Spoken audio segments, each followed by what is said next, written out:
talked about what a meeting is. We talked about what an open meeting is. Every meeting you hold under the Open Public Meetings Act starts as a public meeting. There is no way to start a meeting as a closed meeting. Every meeting starts as an open meeting. You have the authority from your open meeting to close portions of that meeting for very specific issues. That's what we normally call executive sessions or closed sessions. That authority is limited by the state legislature to the very specific things laid out in the state law. And it is limited by the state legislature to the procedure that you'll follow. You may not close the meeting unless you've got on the record of the open meeting a motion to close, stating exactly why, and a 2/3 vote by roll call vote of your group voting to close the meeting. If you meet that, you have the right to close the meeting. You close it for that purpose. You limit yourself only to the purposes for which you've closed the meeting for, and then everything else is done in the open. You may not, in a closed meeting, do certain things. You can't approve an ordinance in the closed meeting. You can't approve a contract in a closed meeting. You can't make certain appointments in a closed meeting. You can do lots of other things in a closed meeting. You can do things that look like voting, because the purposes for which you can close a meeting include this: strategy on pending or reasonably imminent litigation. You are going to go into a meeting and discuss strategy on pending litigation with your attorney and make decisions on strategy. That is not approving an ordinance. That is not approving a contract. That is not approving inappropriate things. But it will be like making decisions, obviously. How else do you decide on strategy if you don't make a decision in the closed meeting? You can close the meeting to talk about strategy on collective bargaining. Oh, I don't see any labor unions here. I don't see any labor leaders. I think only Salt Lake and Ogden and maybe one other city in the state bargain with their employees. Do they in Price anymore? Do you, Mayor? Bargain? So that probably is not going to come up. You can close the meeting to talk about a person's character, competence, mental health, physical health, criminal investigations. That doesn't mean you can close a meeting to talk about personnel issues. You get to close it to talk about a person. You can close a meeting to talk about strategy on the pending sale or purchase of property or water rights when it's necessary to talk about the appraisal, the price you're going to ask for the public to get the best price. You don't get to close the meeting to talk about, should we sell this piece of property? That's a public policy decision that's made in public. You get to close the meeting to talk about, how much should we ask for? How much will we offer? How much will we accept? The strategy on that. You can close a meeting to talk about ongoing criminal investigations. You can close a meeting to talk about the deployment of security devices. There are a few others on the list that don't apply to us, but if it's not one of those things, you can't close the meeting to do it. You can't close a meeting to talk about, should we rezone the North 40? You can't close a meeting to talk about, should we do senior housing? You can't close the meeting to talk about who we should grant the contract to because our friend isn't the low bid and the guy down the street that we don't trust is. Those aren't on the list. Those are supposed to be public discussions. The other thing the Open and Public Meetings Act does that people often forget is the Open and Public Meetings Act defines what goes in your minutes. It requires you to keep, as I said, written minutes, which are the official record. It also requires you to record every public meeting. The recording of the public meeting is a public document that needs to be available to the public within 3 days following the meeting. The written minutes are public documents as soon as they are in draft form and made available to the rest of the council or commission for review. Now, the final minutes are the final minutes, but your draft minutes are also public documents. The law requires that for your legislative bodies that those draft minutes become final minutes within 30 days. For your other ones, it doesn't require that. Yes. So in a closed meeting, you're required to record that? Excellent question. And can you turn it off during part of it? Okay, in the closed meeting, are you required to record? You are required to record your closed meetings, except for closed meetings that deal with a person's character competency, mental, physical health, or the closed meeting that deals with the deployment of security devices. The reason for that is we've all learned that it's difficult to have frank discussion about a person with a recording device in front of you, and for safety's sake, in my opinion, it's better not to have a recording of those kind of meetings. And then who wants a recording of the code to your front door, being made, if you're handing out the security devices. But that doesn't mean that you couldn't record those. If you're holding your closed meeting for those purposes, you can skip the recording. The chair of the meeting has to sign an affidavit saying, I swear that the only thing we did was this personnel thing in this meeting. So I'm sure that's what you're referring to. Can you turn it off? The answer is, can you turn it off, is no. If it's on, it's the whole meeting. Start to finish you record, 100%. Now your written minutes are required to contain the substance of what members say, not a transcription. You might require your recorder to do a transcription. It's a waste of time and money, in my opinion, but required to do the substance. Your written minutes are required to contain the substance of what the public says when you allow them to speak, including their name. That's why we always tell, what's your name, for the minutes. The written minutes are required to have the vote by name of the members on every issue that a vote is taken on. Even if it's not a matter that requires a roll call vote under the municipal code. The Open Public Meetings Act says the minutes need to contain the vote by name. Now, so if you're doing all ayes or all nays, at least your recorder's got to make sure that people who read the minutes know who's present and how they voted. Any questions on that? Any questions on the Open Public Meetings Act? Yes, sir. Yes, did you say that you cannot take a vote during the closed session? No, I didn't say that. I thought you did. I said, and everybody believes you can't. What I said is you cannot take a vote, you cannot approve an ordinance, a resolution, a contract, an appointment to public office in a closed session. A lot of people interpret that to mean you can't vote in a closed session. I, for one, don't know how you decide strategy on pending litigation without at least taking a straw vote on in a meeting. I've been in meetings as a lawyer in a group, and we've argued over should we settle and for how much, and in the end we say, you want to do it, you want to do it, you want to do it, and we end up with a decision. So I can't say you're not taking a vote. I can say that you can't approve a contract, an appointment, an ordinance in a closed session. And then you did say that unless you have that, you need a closed session on the minutes. You cannot have a closed session. Say that again. On your minutes, you were down where before you adjourn, you said we need a closed session. If you don't have that on the agenda, you cannot have that closed session. A lot of recorders think that if it doesn't say on the agenda closed session, you can't hold a closed session. I don't know who's training them on that. I don't know who says it. It's not me. I believe that you can. I think the more important thing is the subject matter. Let's say, for example, I see the mayor of North Salt Lake here and the council members from North Salt Lake. I'm the North Salt Lake City Attorney. Let's say on the agenda, the first of the year is reappointment of city attorney.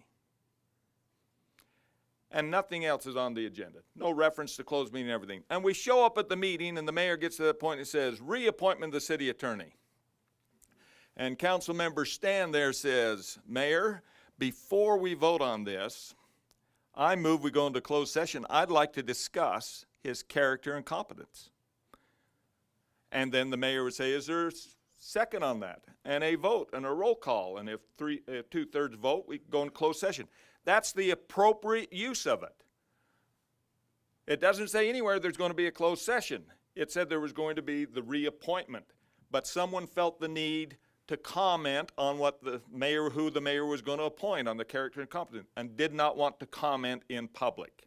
So then you go into closed session, You say what a good guy I am and how Stan thinks I need a raise. And then you come back out and you all vote. But you did have to say, I want to talk about his character and. Exactly. I want to close this portion to talk about a person's character, competency, or thing. So that comes up. But on the other side of it, let's say the mayor knows we're going to discuss that. It would be appropriate that he tell the recorder, hey, put on the agenda possible closed session. So the public knows that maybe we're going to kick him out. But if you don't know and something comes up and you need to do it and you make a motion, I think it's perfectly all right. Yes? The question I have on the minutes to those meetings, are they just public, or does the public have to come in and fill out a grandma request to pay the city money On a public minutes? on a public minutes? Under GRAMA, by the way, for those of you who don't know, is the Government Records Access and Management Act. Under GRAMA, minutes are a public document, and the public has a right during all normal business hours to walk in, ask to see them, and be handed a copy of them to look at and review without cost and without filling out a GRAMA request. Now, if you want a copy of them, then GRAMA kicks in. Does that make sense? Most people want a copy. They don't want to come in the office and read the minute book. Does the state regulate the cost of that copy? The state regulates the cost by saying that the cost cannot exceed your actual costs of making the copy. And whatever that is, that changes from city to city, town to town. But it's not to be a profit center. Now, most people, by the way, now who are sophisticated enough are putting those minutes on their website so they can avoid people having to come in and do it. You know, I can see most people's minutes on websites nowadays, and it's very nice. Oh, look at all the hands. Okay, a question about the minutes of the closed session. It's my understanding to access those, it requires a court order? No, not necessarily, but you're close. Okay, you will have some written minutes of the closed session that will just say, closed session, who was present, what the purpose was, who was there. You will then also have a recording of that closed session. That recording of that closed session is, under GRAMA and under the Open Meetings Act, a protected document.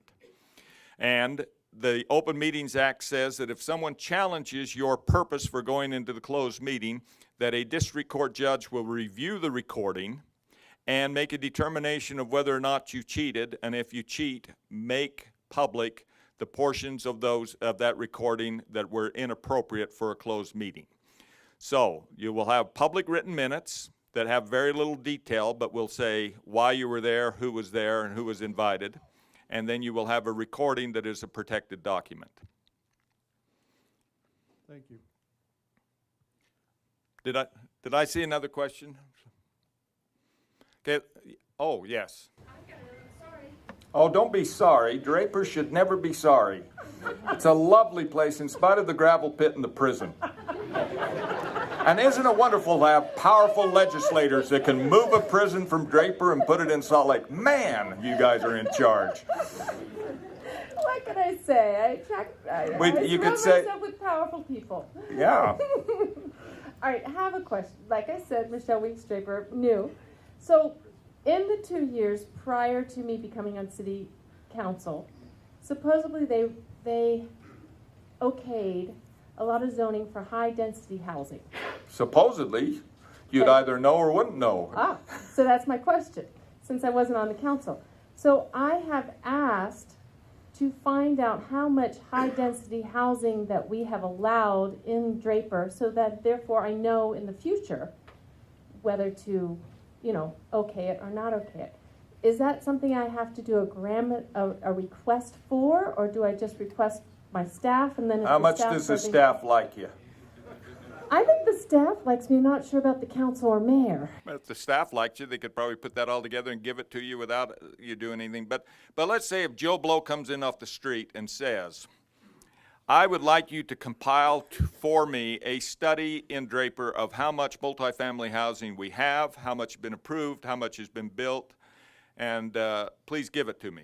If I'm the staff, I'm looking at that person saying, I don't have that report, and I'm not going to waste my time compiling that report. But if I'm a council member and I walk into staff and say, I really need to get this, then staff is going to say to you, give me a little time, we'll get it to you because you're my boss. Because I just want to know, when Want I'm me to go looking get at it the for you? zoning, yeah, will you go get it for me? Because I just want to know what the plans of the city were before I became on the council, so I have a better Yeah. idea of the traffic and the infrastructure and what needs to be built to. You can get all that if you know how to ask for it. Okay, so It's not secret. I'll have you teach me how to ask for it then. Okay. Thanks. Okay, let's talk about enforcement of the Open Public Meetings Act. It's enforced in two ways. First, the Attorney General is tasked with enforcement along with the county attorneys. If you purposely violate the Open and Public Meetings Act and get caught and they think it's egregious enough, you can be charged with a crime. I have never heard of anybody actually being charged with a crime. Maybe they have and I just haven't been told, but I think that'd be a rare thing. The other way it's enforced is through civil enforcement. If you do something that violates the Open and Public Meetings Act, it is what the lawyers like to call voidable. It means that if someone brings a challenge to it within 90 days, I want to say 60, it's probably 60 days following the Open and Public Meetings, following the action, and you were wrong, that the court can say it's void. What happens then is you just redo it. You put it on the agenda, you do it right. 30 days on bond issues. I see my law partner, Mr. Johnson there, and he's a bond attorney, and so he nodded to say, yeah, it's 30 days. So if you know, for example, that before you got on the council in Draper, some year ago, 2 years ago, they adopted an ordinance that wasn't properly on the meeting agenda, it's too late. We're sorry. But if they did it 2 weeks ago, they got to redo it or else it's voidable if you bring a challenge. Any other questions about the Open Public Meetings Act? Oh, good. Okay, let's talk then just generally, how are you doing on time, Meg? What? 10 minutes. Let's talk about then who's in charge here anyway, because that's the other big bunch of questions that we get. Your form, your function, who's in charge in your city and town is a complicated issue for the people I see in this room. It's complicated in this respect. You have been given a great deal of discretion by the state legislature on how you run the day-to-day affairs of your city. Because you have so much discretion, it is complicated and confusing because all of you are a little different. You can't look at your neighbor's city to really see how it's run, except for Mr. Gunn here, who's from Holiday, has less discretion. Those of you who, we have basically available to us in the state of Utah 4 forms of government. The 6-member council form, like Eureka was asking about, the 5-member council form that some of you in the smaller towns have, and what we call the mayor council form or the strong mayor form or the council mayor form like Salt Lake, Ogden, Taylorsville, Sandy, Provo have. And then we have a remnant form, a form that used to be allowed in the state code but has now been taken out of the state code, and the people that have it are grandfathered, called the city manager form. Holiday has the city manager form. West Valley City has the city manager form. West Jordan City has it. Orem has it. Bryan Head Town, Cottonwood Heights. That's it. That's as far as I can remember. The 6-member council form, the 5-member council form, starts out by saying, look, if you guys do nothing, the mayor is the chief administrative officer and the chief executive officer and is going to run the day-to-day affairs of the city. And the council are the policymakers, the budgeters, who are going to set the rules that the mayor is required to follow in running the day-to-day affairs of the city. But they said, we understand that in the 245 cities we have and all these smaller ones, some of you may elect mayors that you don't want to run the city. Some of you may elect mayors that don't want to run the city. Some of you may elect council members who would like to do more than just be policymakers. And so we're going to give you the discretion, starting with that base kind of thing, to change it up in the 5 and 6 member council forms. If you don't want your mayor to run the city, we'll let you hire an administrator or a manager and put them in charge and make it look like that city manager form of government. Or if you don't want to let your mayor run the city and you can't afford a manager or administrator, we'll let you divide up the powers, and council members can run the day-to-day affairs. And you can put somebody in charge of the parks and put a council member in charge of the police and fire and public safety. If you want to do that, we'll let you. But then the question everybody asks is, who gets to decide that? How? And for years and years, it was a dispute among the mayors and the councils about who got to decide that. So the legislature, in their wisdom, came up with the grand compromise and said, these are the rules. We start with the mayor running the day-to-day affairs, with the council being policy-making body only. But if the mayor agrees and a majority of the council agrees, we will let you pass an ordinance and take some or all of those mayor's powers and give them to a city manager or city administrator, whatever you want to call them. And that person will run the day-to-day affairs. Or, if the mayor agrees, we'll allow the mayors to appoint council members to help him out running it and administer departments, if the council agrees to do it. So we get in Eureka, council members have departments, right? We get in Tabiona or Antimony or places like that, council members are running departments. They're helping out the mayor. That's a mayor's appointment. Council members agree.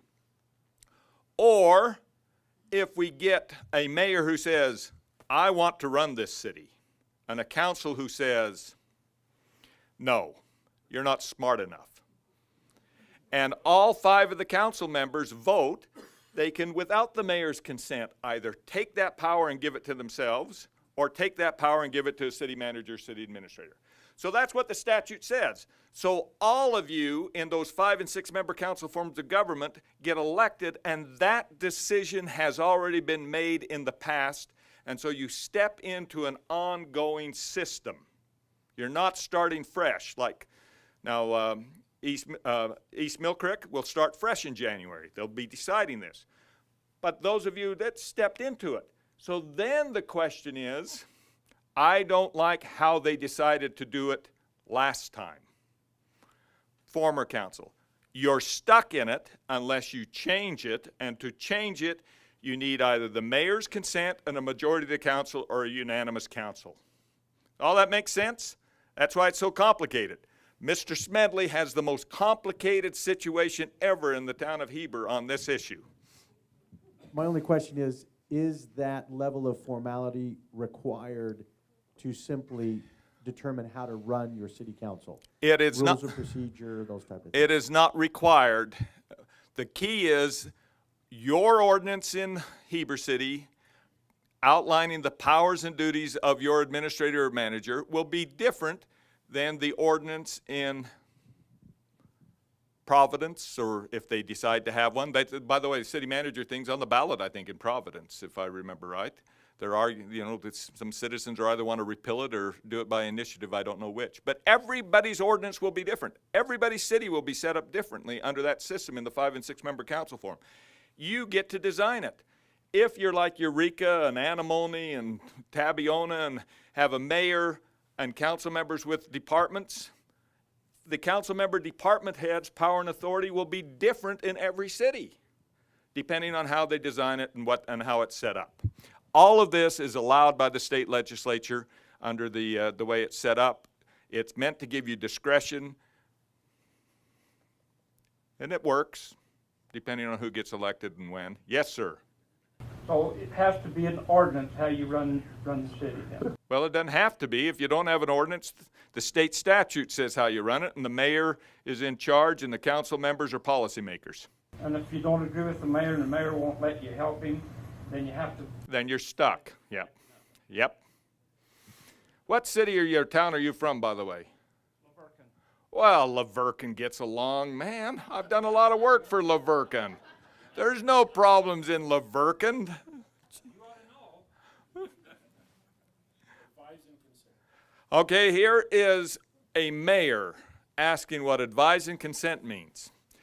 The part of the mayor's powers and duties under the state statute say that the mayor gets to appoint members to committees and commissions and offices of the city with the advice and consent of the council members.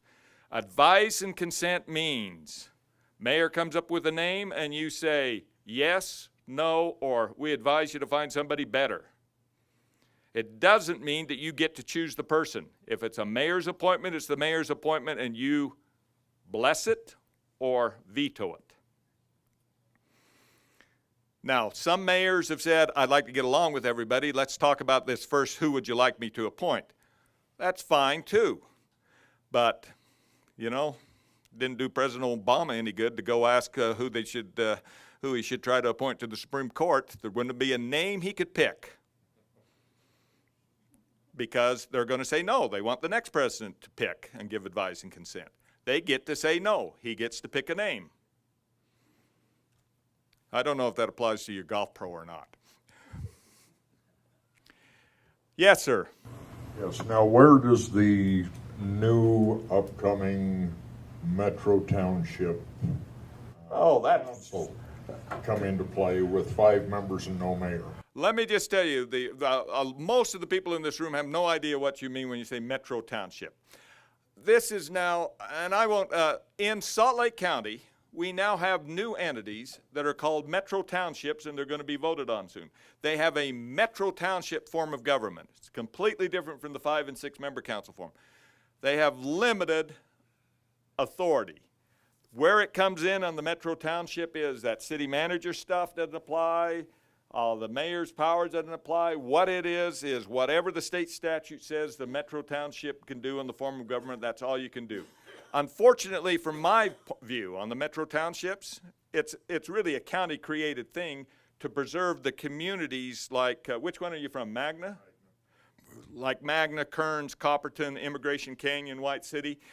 It's a wonderful attempt to preserve the community identity, but it is also a less than wonderful attempt by the county to preserve their tax base, their employees, and not give them independence. So in my view, they've given them the illusion of power with no power, other than over some planning and zoning and some minor decisions. But it's a hard thing for me to grasp my head about. It looks more like a special district than it does like a municipality. Any other questions about who's in charge, powers and duties? Yes, sir. Just going back to the limit on authority. Where is the authority of the city government solely based in the administrative authority, solely based in the codes which they have? And I don't know what you mean by administrative authority. The legislative and regulatory authority is based in the state code and the codes. What do you mean when you say administrative authority? Subdivisions, yes. those type of things? Yes, and subdivisions is an excellent question there on authority in that. In a city and town, you've got a legislative body. As a legislative body, it's going to be your council. You have the power within the limitations that the state government has given you to pass laws, to create crimes, to legislate. That's the legislative power. You also have regulatory power. You have the ability under the state law where you've been delegated it to regulate certain conduct. We are the regulatory body for subdivisions. There's nobody else. You know, we're the consumer protection body. We're the regulatory body. We're the ones that are going to tell people, can they divide this land? If so, how and where it can go. That's not a legislative function. Your legislative function is passing the ordinance that sets out the rules. The administrative function is approving individual subdivisions under those rules. So the state legislature has basically said that your power on the subdivision, the administrative side, is that if some landowner files an application for a subdivision that complies with your ordinances, you have no discretion but to approve it. So the system is you get to write the rules. Once you write the rules, you're stuck with them like they're stuck with them. Yes? In some of those ordinances, though, there is language that will say the city may, the city can, and so they have some discretionary authority. Do they have to base that authority on standards that are somewhere defined in the ordinance? Only if you want to be able to enforce them. Ambiguities, the courts have said this on that, on the discretionary kind of thing and the standards and that is that ambiguities are resolved in favor of private property rights. I don't know if that's the best way or the worst way, but that's what they say. So if you want to enforce those standards, vague kind of things like saying you're allowed to subdivide your property if we decide it's in the best interest of the public, that's not going to be specific enough. But if you've got ordinances that say minimum lot size is 10,000 square feet, all lots have to front on a public road, public roads have to be 60 feet in width, public roads have to have curb gutter sidewalk, all lots have to be access to an approved water system, all lots have to have access to an approved sewer system. Approved water system means this, approved sewer system means this. You get to enforce those. But if you just say, you are allowed to subdivide if we decide it's in the best interest of the public, they'll say, no, that's not specific enough, too ambiguous, there's no way of doing it. I've heard language about it adds value. Yeah. Adds value to whom? The guy trying to subdivide or the neighbor? You see, that's the kind of thing they're just not gonna, it's not gonna help you if you want to say no. If you want to say yes to the subdivision, it's gonna work. We've had the requisite number of people get up and walk out on me now that I know that the time is up and that I'm done. If one more went before I ended, it would hurt my self-esteem. So thank you for your attention. Those of you that have questions, I'm doing, tomorrow we'll do whatever else you have. Enjoy the rest of your evening and the rest of the conference. Thank you very much.